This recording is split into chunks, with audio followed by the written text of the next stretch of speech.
Hello, everyone. Once again, we have a statement by a major U.S. official, and the only reaction I personally have to this is, and? Keen eye for the obvious. We know this. This has been the case for a long time. I mean, while North Koreans were preparing, quote unquote, to enter the war in Ukraine, Ukrainians already managed to bump off a general. So, yeah, we know. And, as per usual, the rest of the world is probably going to sit back and grab their popcorn while Ukraine has to deal with thousands more of soldiers, like there weren't enough there already. So the good news about this is that even before President Biden gave Ukraine permission to use attacks against military targets in Russia, he did state that North Korean troops were fair game for anything. So there is a question as to whether they will even have a chance to enter Ukraine. It really doesn't matter whether or not they're engaged in combat. They are being trained at Russian military bases in the border regions with Ukraine. There are lots of them. Right now, the number is at 10,000 confirmed. So it doesn't matter. We know what they're for. Again, I got a huge kick out of the both U.S. and UN statements saying, but we don't know what exactly North Koreans are going to be doing there. Really? We don't know?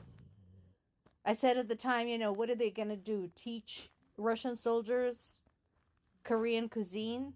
No, we know what they're for. So, what I'm hoping is that Ukrainians have enough ammo to hit the military bases where North Koreans are being trained. Now, it is very possible that, like Putin,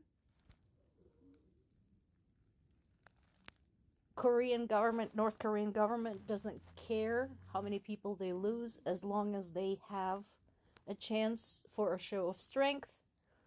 And we'll see what North Korean people think about all this. Well, this is interesting. Why? Why are you suddenly so concerned, guys?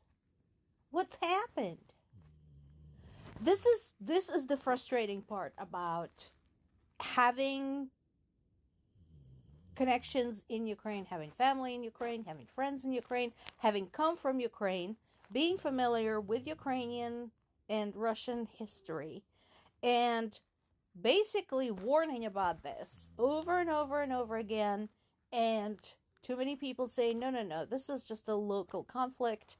It's a territorial dispute. It has nothing to do with us. And then Russia fires off a big-ass new missile that is capable of carrying nuclear warheads, and suddenly everybody's worried. I would be curious as to what the conversation is going to be, because, this capability shows that Russia can reach NATO territory, can in fact pose a threat to military and civilian objects in the countries that are not NATO members. But again, we've been saying this for years, that this is not going to stay within the borders of Ukraine. So why is everybody suddenly so shocked, stunned, and amazed? We now have more details about the missile the Russians are calling Oreshnik, which means walnut. This was the one they fired at Ukrainian city of Dnipro. It reached the speed of Mach 11 and carried 6 non-nuclear warheads, each in turn releasing 6 submunitions. So this is a complicated bit of weaponry. And Russia is now saying that they're launching mass production of these. Of course, the question is, how do they have the resources to do so? And I keep going back to the fact that Russia's allies don't sit and wait and debate whether or not to send help to Russia. Just saying.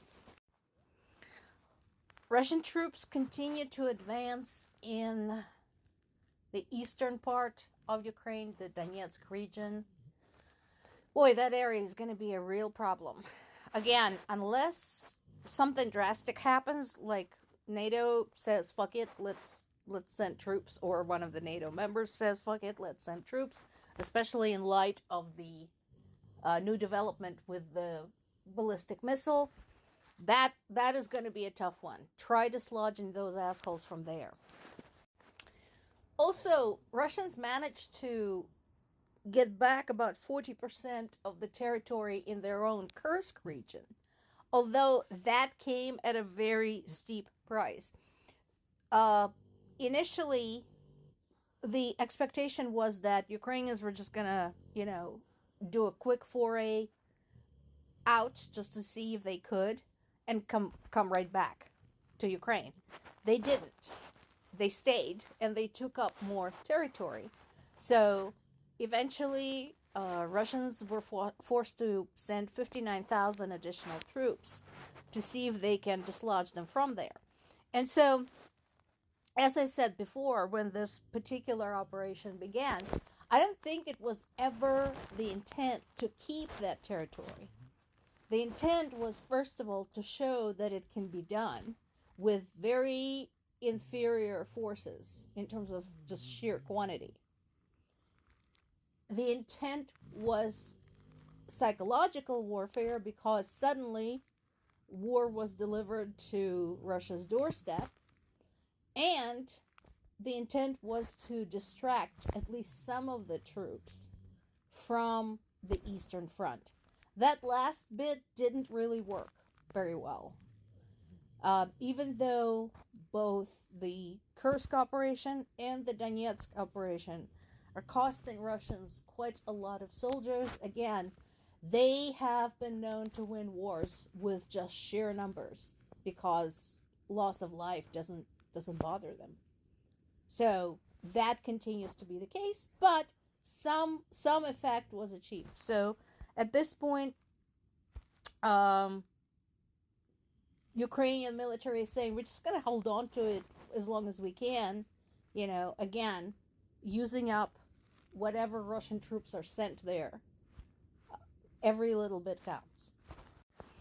And of course, there is the ongoing concern as to what happens next. What happens after January 20th, 2025.